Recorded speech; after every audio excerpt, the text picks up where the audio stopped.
Hello there, welcome to my review of Columbo Season 13, Episode 1, Strange Bedfellows, first broadcast on the 8th of May 1995 on ABC. Directed by returning director Vincent McEvity and written by returning writer Peter S. Fisher. The episode begins with sinister music as we see George Went's Graham McVeigh in an unconvincing disguise enter a pawnbroker's and purchase an untraceable gun in a less than legal transaction. We then find McVeigh at his and his brother's stables, where he discusses his plans with a trainer. I intend to make Timber Ridge Farms the most successful thoroughbred stable in the country. You and your brother, sir? Right. Me and my brother. Before cutting to him at home later that day as his brother Teddy arrives. His brother has a gambling problem and he owes the mob a great deal of money, so to clear his debts they've arranged an odds-fixing scheme with his debtor, Bruno Romano. Graham has other ideas though and dopes his own horse. This is not the first time Teddy has promised to quit gambling, and Graham has a more permanent solution to his Teddy troubles. His plan is to frame Romano for Teddy's murder, then murder Romano, claiming self-defense. A plan which seems to go off without a hitch. This is an intriguing and novel premise for a murder, although the casting is perhaps not quite right, as McVeigh's use of disguises throughout this epilogue are pretty superfluous when George Wendt is a very recognisable figure, even when he's trying to hide his face. Bartender. What was that again? Scotch and soda. This is a minor criticism though, and the general feel I got from this opening was that it shares some similarities with Any Old Port in a Storm, with one brother killing the other over the family business, and McVeigh fleeing from the crime scene on a fold-up bike, although he is a much less sympathetic murderer from the start. As Columbo arrives, a little worse for wear after eating some bad clams, he's greeted by a returning Bruce Kirby. Although for reasons known only to the writers, he's not Sergeant George Kramer here, he's Sergeant Phil Brindle. Looks to me like a mob hit, sir. A mob hit? Yeah, we're trying to see if there was another car around here, like maybe he met somebody. It looks like a mob hit, as McVeigh wanted, and so Columbo goes to speak to McVeigh to give him the bad news. McVeigh is able to weave a story about Teddy being in debt to a bookmaker, but not telling anything more about it other than giving him the name Bruno. McVeigh then enacts the second part of his plan, luring Bruno to his stables to kill him. That's right, Bruno. The joke's on you.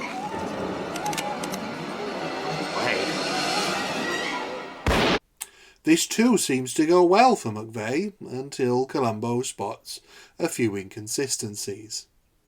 Columbo notices that there are ashes in the ashtray of Teddy's car from a brand of cigarettes that McVeigh smokes, and, with McVeigh quick to come up with an excuse for this, I suspect Columbo knows that he's the real culprit.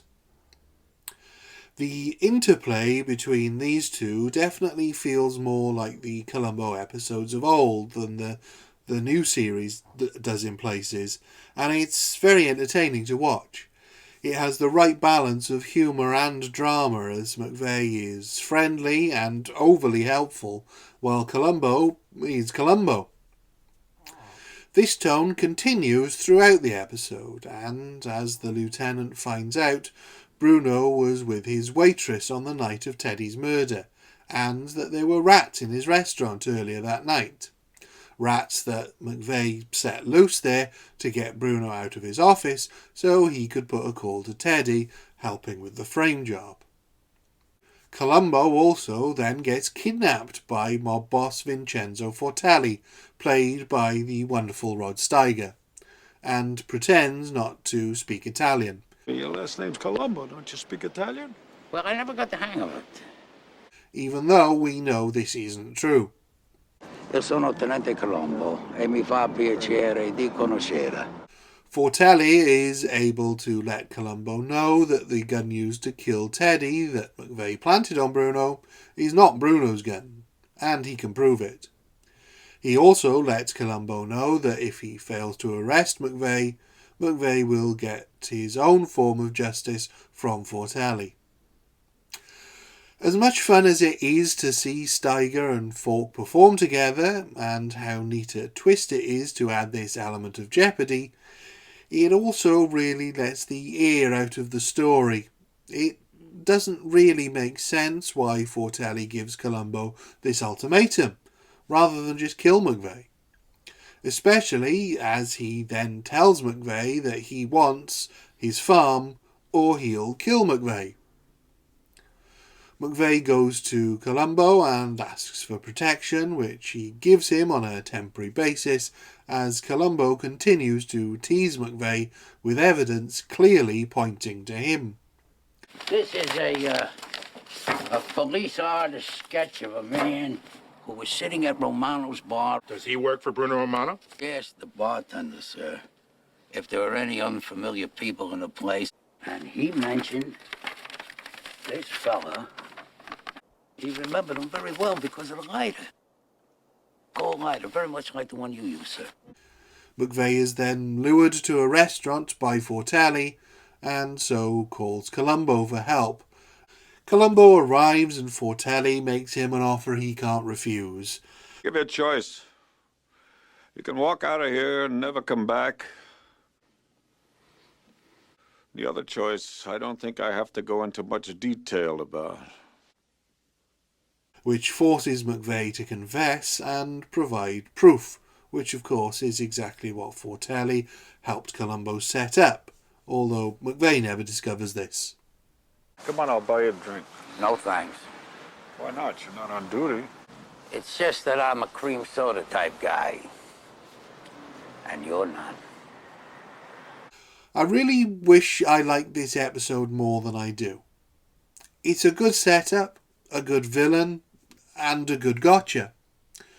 What lets it down for me is that the mafia element is real and a real threat if McVeigh doesn't confess, meaning that Columbo isn't bringing a killer to justice on his own terms. He's doing that before rough justice is served upon the killer. It really robs Columbo of some of his agency, and even his beautifully thought out parting words to Fortelli aren't enough to change that. I would have preferred it if Fortelli had been a fake mob boss organised by Columbo, and the whole thing had been a setup. I think it would have worked just as well for the audience, but would have retained Columbo's agency, and it would have made more sense as to why Columbo shows more interest in getting McVeigh than the far worse criminal of the mob boss. It also might have sold the fact that Columbo claims to not have enough evidence to arrest McVeigh, despite having quite a lot of evidence, apart from Bruno's gun, which is the final piece of the puzzle he needs to convict McVeigh. As he has McVeigh's confession and the threat hanging over McVeigh if he attempts to go back on it, he doesn't actually need the gun or any evidence.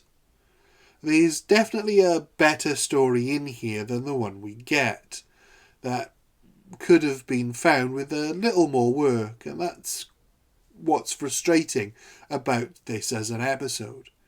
It has all the pieces of a great story in roughly the right order, but a couple of them just don't quite fit together. For that reason, this is a 4 out of 5 for me. Thank you. Goodbye.